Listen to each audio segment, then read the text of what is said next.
Hi guys, it's Chris at Cork and Crown, back in my cider shed with some more cider to try.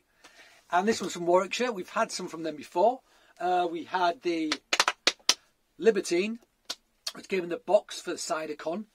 Brilliant box that. There's so many great things in it.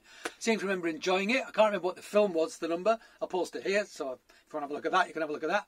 I seem to remember thinking the acidity in it was slightly odd, but I liked it. But yeah, it's Hogan's. It's Hogan's. That's who it is. It's Hogan's. This is their thirst-quenchingly golden and earthy medium cider, 100% pressed fruit. We like that. It's in the Malvern Hills, I believe. 100% pressed juice in the Malvern Hills. Yep, there it is in the bottle. Let's have a look. Let's read the blurb on the side first, shall we? 5.4% alcohol.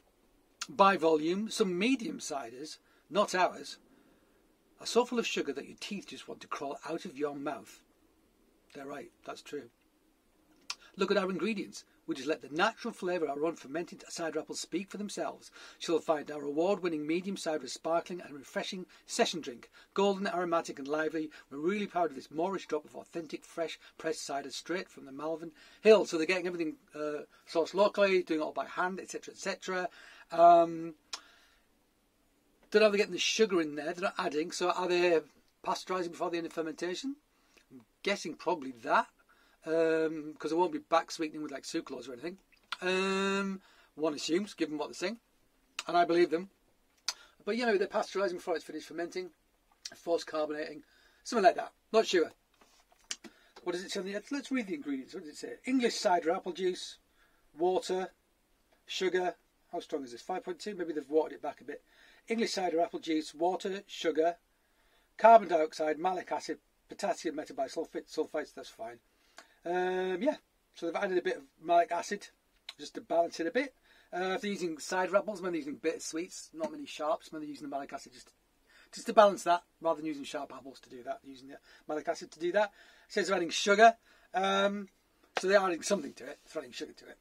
To be fair, I mean, maybe sugar's a natural sweetener. Yeah, probably is. Is it man-made? I don't know. Anyway, let's try it. Golden and earthy. Oops. Massive clean glass. Don't know what colour this is. Let's pour it out and see. I expect to have a bit of colour to it if it's all traditional cider varietals. And it has got a bit of colour to it. Not a lot. Yeah, it's actually not bad. That's not bad. That's nice. Golden amber, that is. That's quite a nice colour, actually. See that? So it's gold, but it's just going into amber.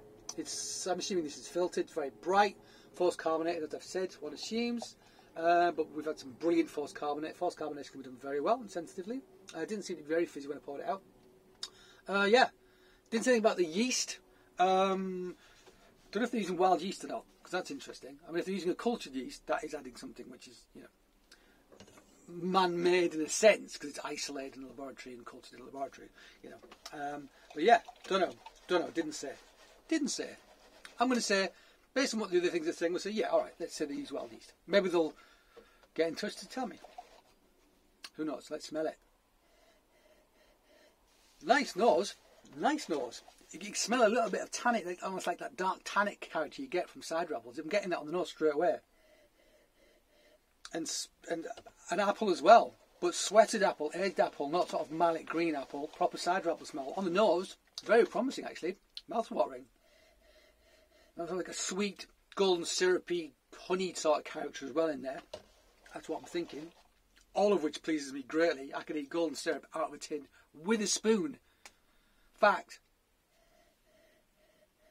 Yeah, that smells nice. That smells like a lovely, rich, sweet, aged, sweated, leathery apple, tannic apple. That's what it smells like to me, and I like the smell a lot. I do. Let's give it a go.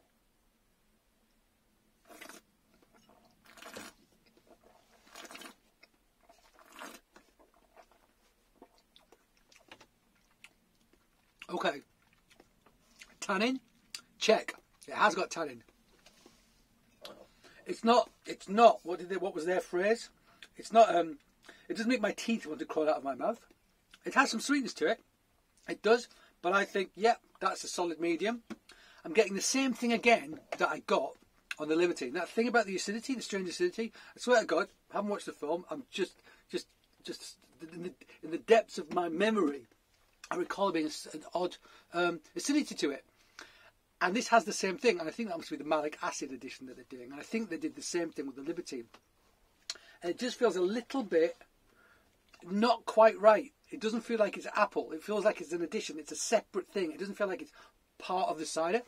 Do not get me wrong. This is actually a really tasty cider. I like it.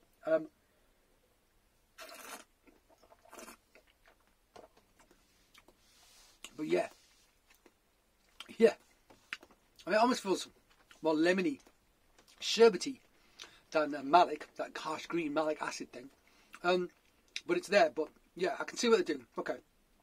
It is quite rich and sweet. I mean, they could just like sweeten it less. They could just let less sugar in. Then when they add so much acidity to balance the sugar, because sweet and sour balance each other, work really well. I just feel it feels like a separate component. It feels like here's the cider and there's this malic acid thing over here, okay, which does balance the sweetness. It just isn't quite integrated. And I think I said exactly the same thing about the Libertine. So they must be in the same process with this as they are with that. Having said that, it's a tasty cider. It really is. And without that acidity, it wouldn't be cloying actually. Not for my palate, I could take it, but it would almost feel like it's borderline sweet than medium for sure.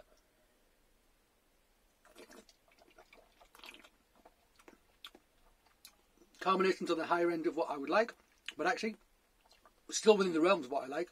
Nice carbonation, not too much. Bubbles are there. They're not so prickly that they hurt your tongue though. Just give it a bit of spit. Actually almost like mousses up on your mouth. Gives it almost a moussey texture, which is very, very pleasant. What do I think of this?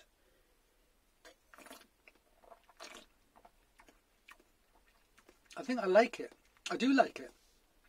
But I do feel it's just a little bit on the wonk in the middle.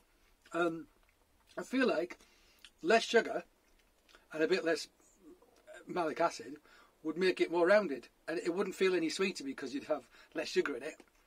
And so you'd need less malic acid, if that makes sense. Yeah. But actually solid, 100% yeast. Be interesting if it's wild yeast. I mean, could be. Smells good. Smells really good actually. I do like the nose on this a lot. Almost smells keeved. Yeah, it does. And who doesn't love the smell of a keeved cider? Only weirdos, basically, in my book. All right, guys, there you go. Yeah, yes, we say yes to Hogan's. We say yes to them. Their golden and earthy medium cider. Yeah, solid effort. But again, it's just that little thing with the malic acid. Just that little thing. A little bit of a tweak for me. I mean, they couldn't give a shit what I think. Quite rightly so. But I feel like if just lessen the sugar and the malic acid, you'd have something with just still a medium and just a little bit more balanced. Maybe I'm wrong. Maybe I'm wrong. Who knows? Okay, guys. Thank you for joining me in my shed. I hope you join me again. But until then, cheers.